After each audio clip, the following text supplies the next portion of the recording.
Right guys, so I'll just try and do this the only way that I know how. We find this Ouroboros everywhere. Petroglyphs, to papyrus and pyramid reliefs. This is Horus within the Ouroboros. Just like to point out, we can see on this papyrus, we can see this U shape, and it's the double feline lion, sometimes jaguar. We call it a throne. It's the guillotine, it's the chopping block. There's always 3 layers of symbology.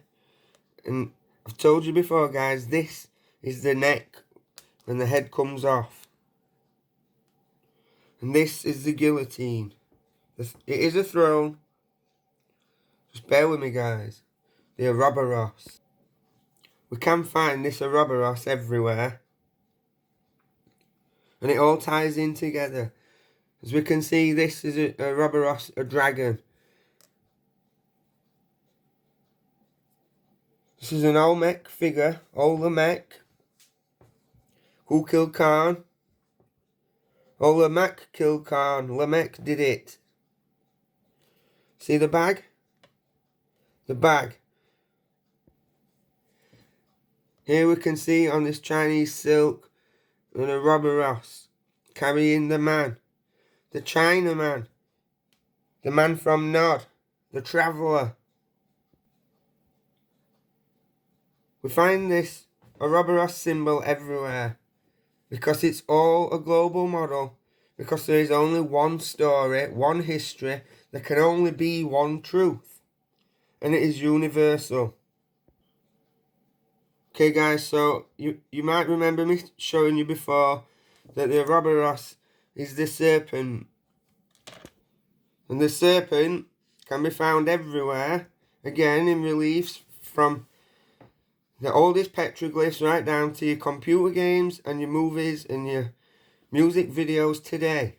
We see the serpent, 3 layers of symbology, the blade or the vessel host container. This is the vase, a container, but it is also the blade. And we see the spot, the dot. Remember the dot.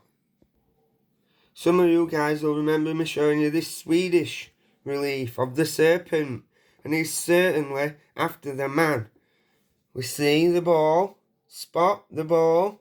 Do you spot the ball, guys?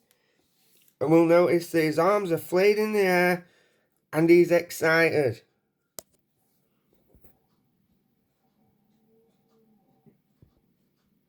Again, all over the world, we can see the serpent seeking or entering the man, because this is the Kundalini energy or the car. This is the spirit of the...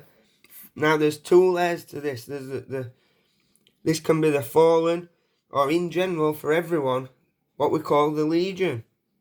The only difference is certain entities need genetic match hosts and others do not. This is a common theme in the petroglyphs.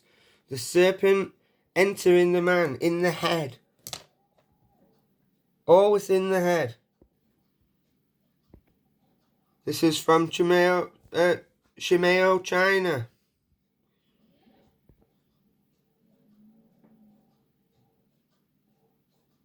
This one's going to the golden cow. It's a 7-headed cobra.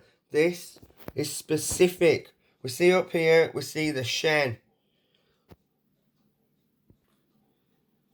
There's a difference between legion and a fallen entity. The winged or feathered serpent is the Quetzalcoatl, the Horus, the feathered serpent, the bird snake. And we see the Kundalini car spirit of this specific, the Horus. Seeking, in this instance, not a man, a Shen.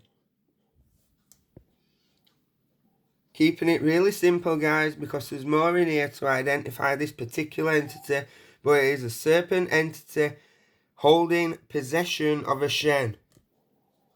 Right guys, sorry about that. I'd just like to say that the only reason I do these videos, guys, is because the people that could don't. And anyone that I care about are just not interested in what I'm trying to say. And I mean everyone, you guys out there. It's interesting to most of you, but that's it. And I've gone through all of this once. And I don't mean this is all about me, but some of you have gone through it with me. I've documented all of it. And I've shared all of this once. And I feel so defeated. Nobody's come along saying, oh yeah. Now there's a million channels aimed at all of you guys to tell you that this is all what Zaya Was says. Love Island's on at 9. Or I won't be making these videos and I won't be so distraught. So I'll just plod on in this rubbish way with my phone and my tablet. And any comments about that, well, there's why. And I'm not going to keep saying this is so-and-so from so-and-so because you should know. And if you don't, find out. And if you do, if you're Matt Ancient Architects, if you're NEXT, and you're stood at Chichen Itza and you're stood at Dendera, then you know exactly what these is. What this all is. And more shame on you. Here we see a steel relief, sorry. And this entity is holding a Shen ring, a Rodham ring. He's sat in the Ouroboros, in front of the Ishtar star. Look at his hat, the Ouroboros in his secret place with the rod and the ring in his hand. Dionysus sits in this Ouroboros, this serpent Ouroboros, with the ball and all the other stuff. At Knossos, we find the female sat in the serpent Ouroboros, holding her vessel with this ghostly image at the side of her, because it is possession. It is a host possessed by an entity that recycles when the host is dead. The serpent Kundalini car entity comes out of the vessel into the next. Tiamat Lo.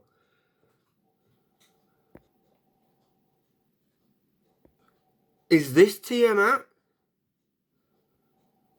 From an Aztec codex? Check out his foot.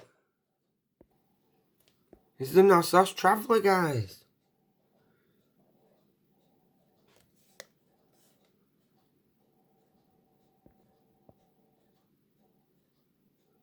Here's Pakal, the Olmec, talking to a crocodile with a disc or ball on his head. Because it's all the same stuff, globally, before the cataclysm, the deluge. This is why we find Osiris in Guatemala, and why we find Nefertiti in all the pre-Columbian world.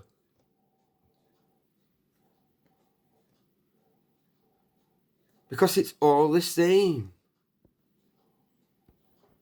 Now, in this papyrus, we can see, let's call this a king. And he has this man by the hair. He's holding a bow, but he isn't going to shoot him with this bow. This is identification because he is the bowman. And he's holding him, ready to smite. And he has the mace. To the mace in your face. Which is really an axe. Because he's the axeman. The axeman cometh. Who is the bowman? He's ready to behead him. We see the bird, which in this instance is a vulture, carrying a Shen.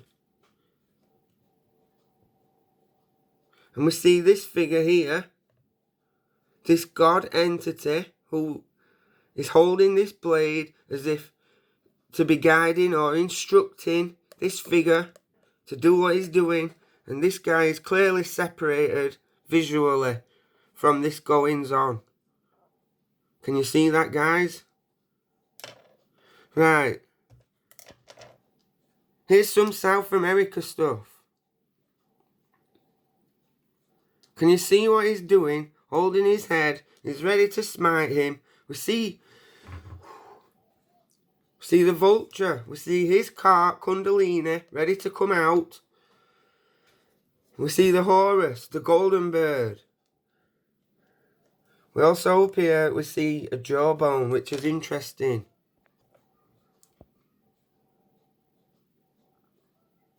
See the mace holding the head and the guts coming out. This is Ai Pek, or Moche the Beheader.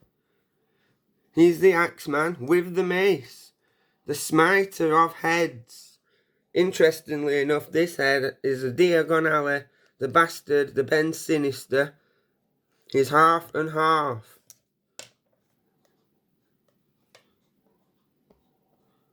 Okay, so here we have Kali. Is the penny dropping yet, guys? Here we have the Nama palette. Nama was Cain, who smote his brother to unify the lands, to steal his lands. There's a mace to smite, and there's more. I can read all of this, but this is what we're keeping with, the smiting. I suppose you'll be telling me that this is Ramesses. But there is no way you can tell me that this is Ramesses. Or this. Or this.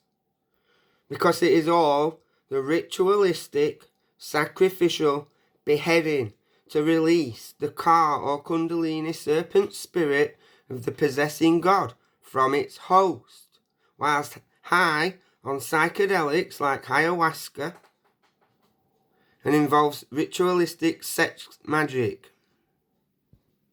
We can see him emptying out his bag and all the little serpents flowing out. Interesting to note this mark. The ritualistic sacrificial beheading to release the Kundalini.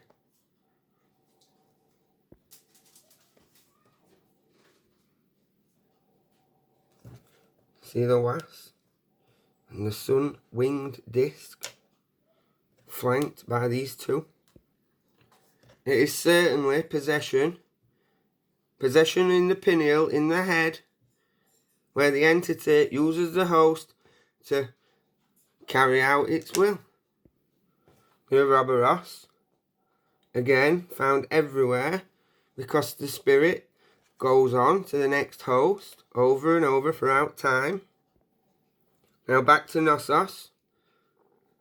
You might remember me showing you before how I understood this to be a chopping block where an extremely large head is placed. At Knossos, they've found extremely large axes.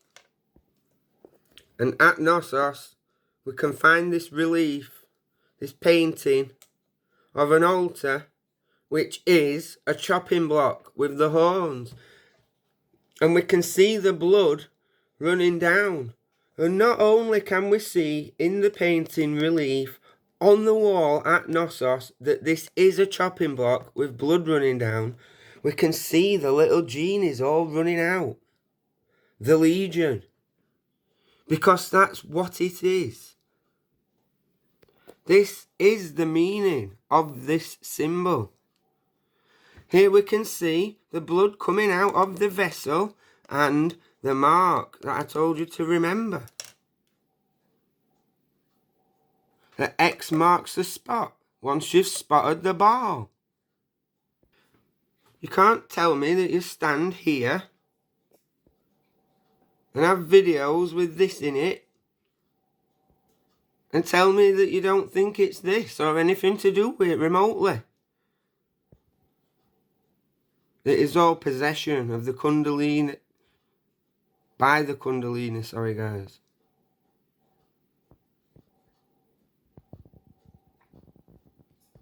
It is certainly beheading, ritualistic beheading, with the belief to release this possessing Kundalini, Ka, energy, to release the Legion or gods.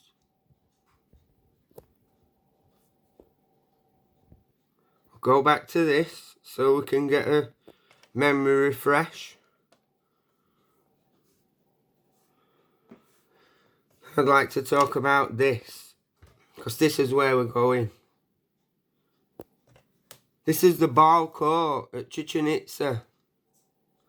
We can see the three figures. We can see this entity over here with what looks to be the same curved blade, which in symbology there's layers and it can be interchanged for a feather of Mart, the feather, but it is a blade and he has a bag. And he is separate in his own place to the rest of the scene where we see this guy beheading this guy.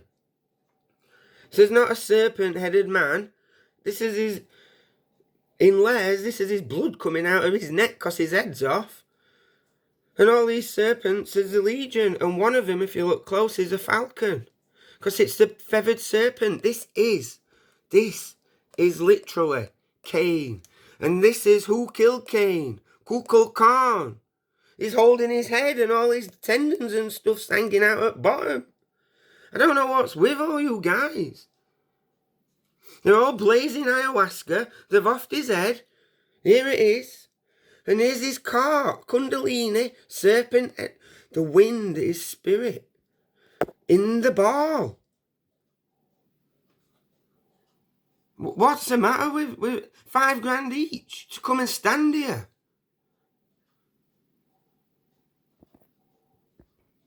Not only are you saying that that's not sacrificial beheading, you're saying that it's not what's going on here.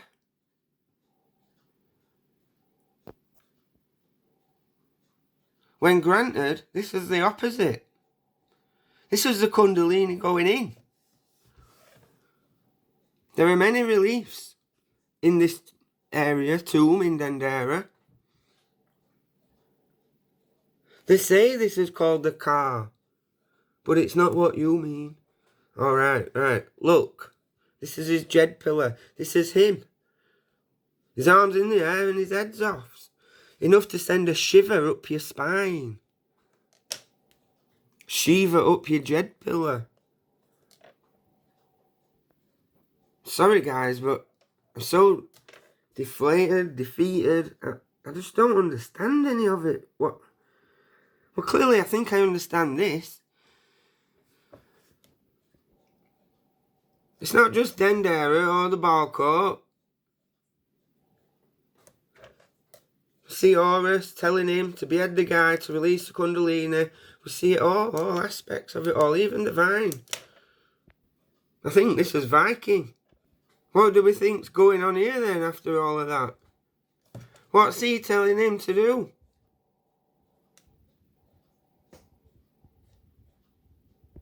And that, guys, is what this is. The ritualistic, sacrificial beheading of the excited man to release his Kundalini energy because he is the Scorpion King. The Horus. All of this is even more to talk about.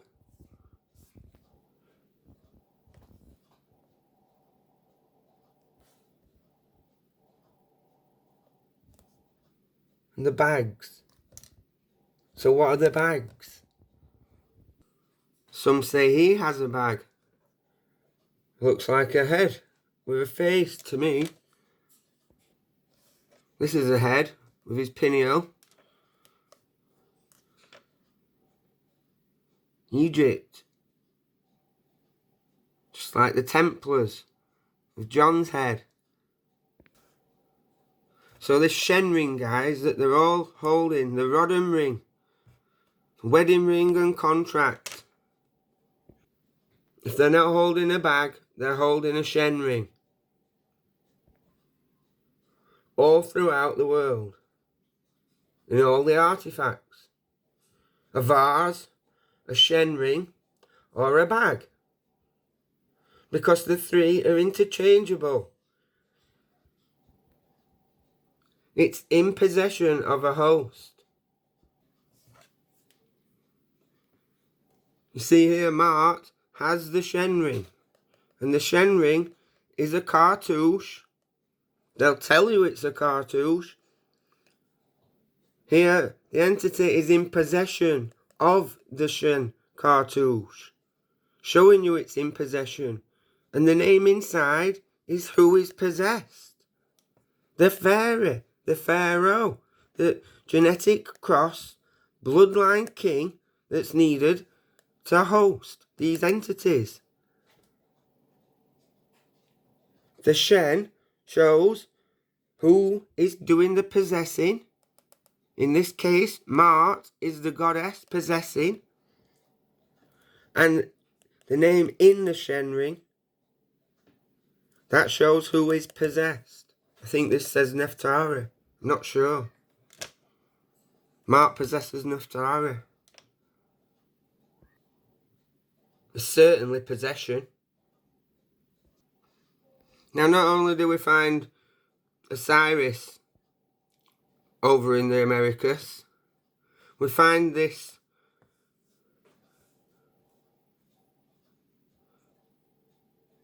again, what I say is a chopping block out in the courtyard at Uxmal in front of the winged disc. The winged disc at Uxmal, Horus. Because it's a global culture, guys. Polygonal style and all. And in the courtyard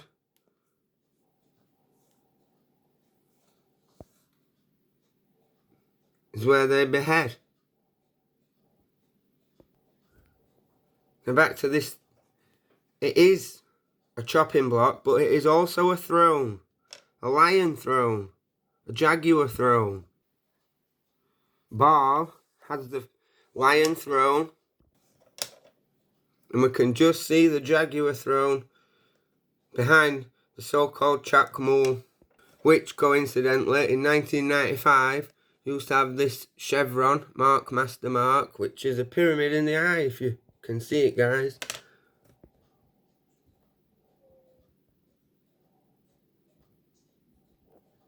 You can just see now the remains where it's been removed due to renovations. It's not even green anymore. But he is Osiris. Because he is Cain. And Olamek, Hukul Khan, Botubal Khan. After he chopped off his head to release the Kundalini serpent energy of Baal. Who is Anubis, aka Oxotto. So much more. So this is King Tut's version of the Lion Throne.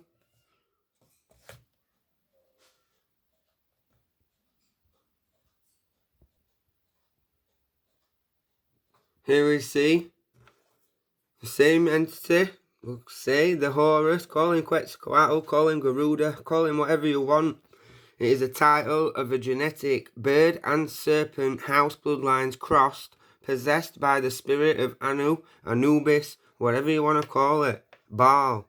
The genetic hand and rib, possessed by the spirit of Baal. That's who this is, the beast, the anti-messiah. Here we can see him looking on while Set slays Apep. We're not getting deja vu yet, guys. Set and Apep is George and the Dragon. And the Garter star is the Ishtar star. Complete with the Ouroboros and the mark. And if the Shen is a cartouche that shows who is possessed inside and the entities holding it are in possession because they are the fallen gods, Then what's this?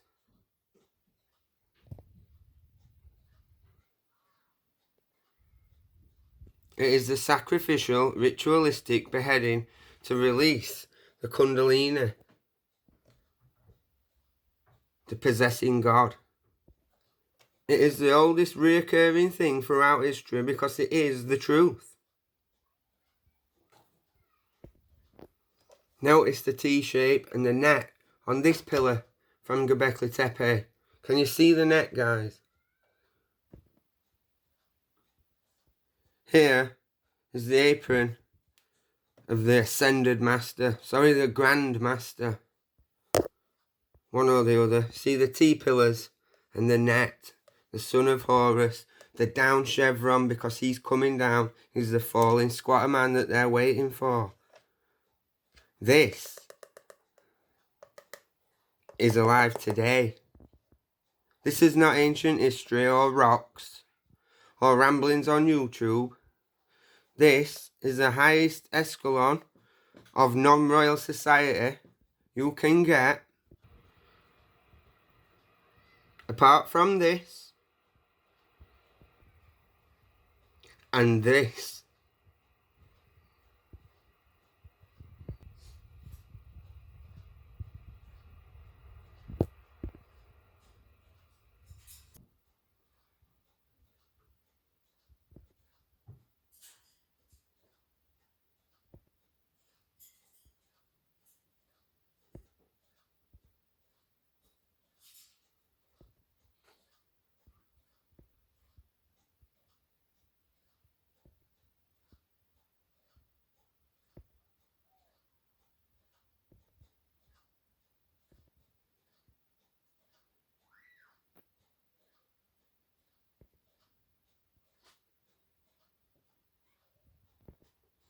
Why do you think they parade about with these? In all governments.